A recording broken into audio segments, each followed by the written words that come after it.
ये कहानी 16 साल के लड़के रोजन पे आधारित है, जो अपने घर की सारी औरतों के साथ घपाघप करके उनको प्रेग्नेंट कर देता है और वो अपने इस महान काम को कैसे अंजाम देता है वो हम आज की इस एक्सप्लेनेशन में देखने वाले हैं। आज मैं जिस मूवी को एक्सप्लेन करने वाली हूँ उस मूवी का नाम है what all French womens want और ये मूवी 1983 में रिलीज हुई थी। मूवी के स्टार्टिंग में हम 16 साल के रोजर को देखते हैं। रोजर अपनी स्कूल की छुट्टियों की वजह से घर आ रहा था। तब उसके घर की एक मेड मिस लपीतो अपने घोड़ा गाड़ी से उसे घर ले आ रही थी और घोड़ा गाड़ी चलाते समय मिस लपीते के हिलते हुए पपीते देख के रोजर उसे घूरने लगता है। ये चीज मिस लपीते भी नोटिस करती है, लेकिन वो उसे कुछ नहीं कहती। घर पहुंचने पर रोजर की माँ उसे पूछती है कि तुम्हारे पैंट पे मेयोनीज कैसे लगी, लेकिन यहाँ हम व्यूवर्स को पता है कि घोड़ा गाड़ी चलाते हुए मिस लपीते के हिलते हुए पपीते को देखकर रोजर अपने आप को रोक नहीं पाया। तभी रोजर की मासी मार्गरीटा उसे बोलती है कि इस उम्र में ये सब चीज नॉर्मल है और ये कह के वो रोजर की पैंट साफ करने लगती है। रोजर की एक छोटी बहन भी थी जिसका नाम भरता था।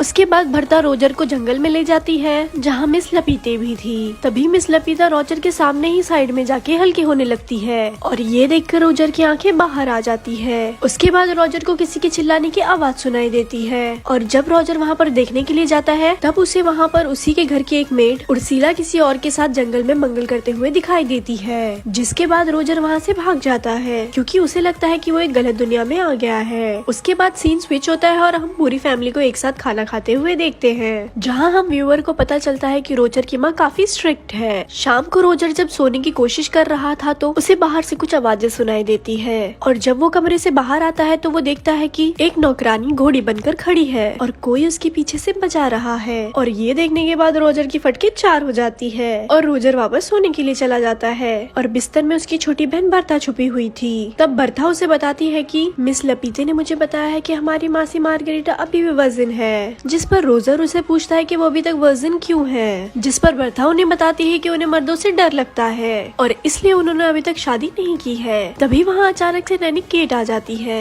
और केट का काम बर्था का देखभाल करना था। बरखा के वहाँ से जाने के बाद केट रोजर का ब्लैंकेट हटाती है, जिस पर रोजर अचानक से डर जाता है क्योंकि रोजर का पप्पू खड़ा हो गया था और उसे देखने के बाद केट भी थोड़े बहुत मजे ले लेती है। अगले दिन बर्था रोजर को एक नदी के किनारे ले जाती है जहाँ उसके घर की सारी मेड एक दूसरे से नहाते नहाते अपनी सीक्रेट शेयर कर रही थी। बर्था और रोजर अपने घर के 4 मेड को छुपके से देख रहे हैं। तभी नदी के किनारे 3 नमूने आ जाते हैं और ये तीनों भी रोजर के घर में काम किया करते थे और वो तीनों भी अपना पप्पू बाहर निकाल के मेड के सामने ही हल्के होने लगते हैं और वो अपना स्पाइडरमैन मेड को दिखाने लगते हैं। तभी उर्सला बोलती है कि तू शेर तो मैं सवा शेर हूँ। तभी उर्सला उन तीनों को अपना पिछवाड़ा दिखाने लगती है और उसके पिछवाड़े का दर्शन भरता और रोजर भी पेड़ के पीछे से ले रहे रहते हैं। अगले सीन में रोजर की बड़ी बहन एलिसा अपने पापा के साथ आती है और सब लोग उसका वेलकम करते हैं। एलिसा आते ही सब लोगों से गले मिलती है और जब रोजर की बारी आती है तो वो उसे फोरहेड किस करके वहाँ से चली जाती है, जिस पर रोजर सोचता है कि मेरे अंदर कांटे लगे थे क्या। तभी बर्था रोजर को एक चर्च में ले जाती है जहाँ दोनों छत पर छिप जाते हैं। तभी वहाँ मार्गरीटा आती है और वो चर्च के पादरी से अपनी सारी बातें बताने लगती है और वो पादरी से बोलती है कि जब से रोजर यहाँ आया है तब से मैं उसके साथ सपने में धक्का पेल करती हूँ।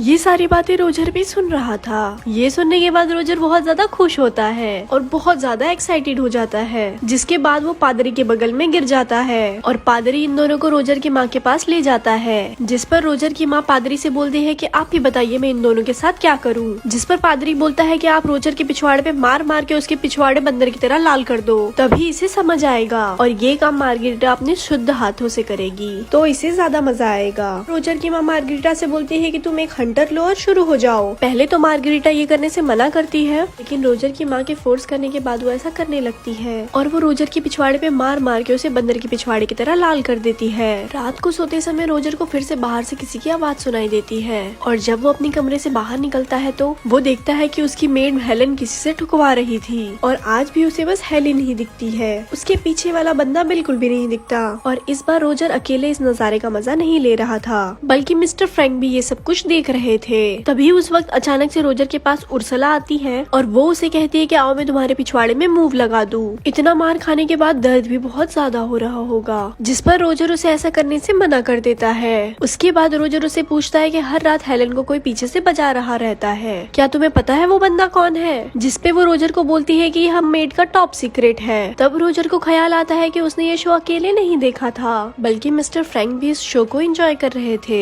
जिसके बाद रोजर सीधा मिस्टर फ्रैंक के पास जाता है, जहाँ मिस्टर फ्रैंक दूरबीन से मियाँ खलीफा को देखने की ख्वाहिश में अपने पैंट में हाथ डाल के अपने स्पाइडरमैन को तसल्ली दे रहे रहते हैं। और रोजर के आते ही मिस्टर फ्रैंक वहाँ से चले जाते हैं। तब रोजर भी दूरबीन से देखने लगता है और उसे नीचे 2 शादीशुदा एलियन कुत्ता डांस करते हुए दिखाई देते हैं। तब रोजर को समझ आता है कि मिस्टर फ्रैंक अपने स्पाइडरमैन की मसाज क्यों कर रहे थे। अगले दिन रोजर को एक किताब मिलती है जिसमें द ग्रेट सनी लियोनी की कहानी थी और रोजर उस किताब को बड़ी शिद्दत से छुपा लेता है और जाते वक्त उसे अपनी मॉम डैड के कमरे से घर घर खेलने की आवाज सुनाई देती है और रोजर उसे लॉक वाली छेद से देखने लगता है। तभी उसे पीछे से एलिसा का फियांसे रोनाल्ड उसे देख लेता है और वो रोजर को धप्पा कर देता है, जिसपे रोजर उसे रिक्वेस्ट करता है और कहता है कि तुम इस बात को किसी को मत बताना। इस बात पर रोनाल्ड भी इस बात का फायदा उठाता है और वो रोजर से अपनी गाड़ी साफ करवाता है। अगले दिन रोजर वही किताब घोड़ा गोदाम में पढ़ रहा होता है जिसमें सनी लियोनी की सफलता की कहानी लिखी हुई थी और वो पढ़ने के साथ साथ वो अपने पप्पू को भी मसाज दे रहा होता है। और तभी अचानक से वहाँ धारा भाई जोगिंदर का फ्रेंच वर्जन आ जाता है और वो मौका देखते के साथ ही हेलन को आधा खिड़की के अंदर और आधा बाहर फंसा देता है और वो बाहर जाके साइड से हेलन की गैलन में पानी भरने लगता है। तभी हेलन की नजर रोजर पे पड़ती है और वो उससे हेल्प मांगने लगती है। जैसे ही रोजर उसकी मदद करने के लिए जाता है तभी हेलन उसे बोलती है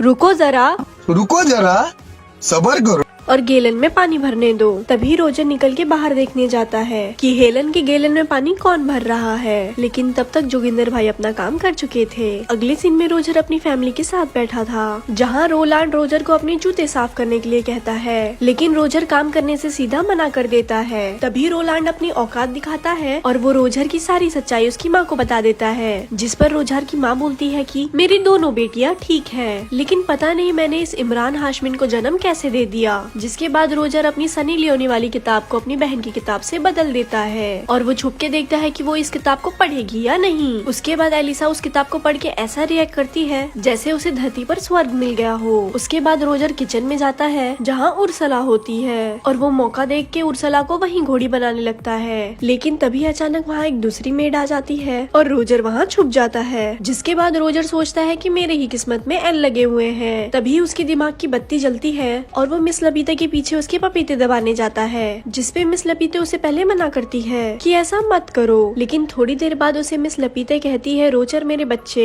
जितना बजाना है तुम बजाओ। लेकिन वहाँ रोजर की नोबिता वाली किस्मत चमक जाती है और बाहर कोई जर्मनी और फ्रांस के बीच में जंग का ऐलान कर देता है और सबको पता चलता है कि जर्मनी ने फ्रांस से जंग का ऐलान कर दिया है। अगले दिन सब लोग युद्ध में जाने की खुशी मना रहे होते हैं, लेकिन रोजर की हालत ऐसी होती है जैसे उसने ढिंडोरा की लॉटरी जीत ली हो। लेकिन फ्रांस में एक नियम था कि वॉर में जाने से पहले वो लोग सब लोग अपनी बीवी को टीवी के सामने घोड़ी बनाएंगे, जिसके बाद सब लोग रात में अपनी बीवी को जंगल में ले जाके उसकी बजाने लगते हैं। जिस पर रोजर सोचता है कि बस ये आज रात की चांदनी है और इसके बाद तो इनकी पिक्चर मैं ही बनाऊंगा। सबके युद्ध में जाने के बाद सारी लेडीज अकेली थी और रोजर सबसे पहले उर्सला के पास जाता है जहाँ वो उसे ले दे के घोड़ी बना ही देता है और वो उर्सला से ये भी कहता है कि मुझे तुमसे प्यार हो गया है। जिसके बाद उर्सला बोलती है कि सारे लड़के पहली बार चरम सुख लेने के बाद यही बोलते हैं। अगले सीन में बरदा रोजर से बोलती है कि पादरी माँ से मिलने आए हैं, जिसके बाद ये दोनों भाई बहन उन दोनों की चुपके से बात सुनने लगते हैं। जिसके बाद रोजर की माँ पादरी से बोलती है कि मेरा पति कभी मुझे घोड़ी बना के लेता है और कभी डॉगी बना के, इससे कोई पाप तो नहीं। जिसपे पादरी बोलता है नहीं, वो तुम्हारा पति है, वो तुम्हारी घोड़ी बना के ले या डॉगी बना के, इसमें कोई दिक्कत नहीं है। लेकिन तभी रोजर की माँ रोजर को देख लेती है और वो बिना देर किए बाहर आ जाती है।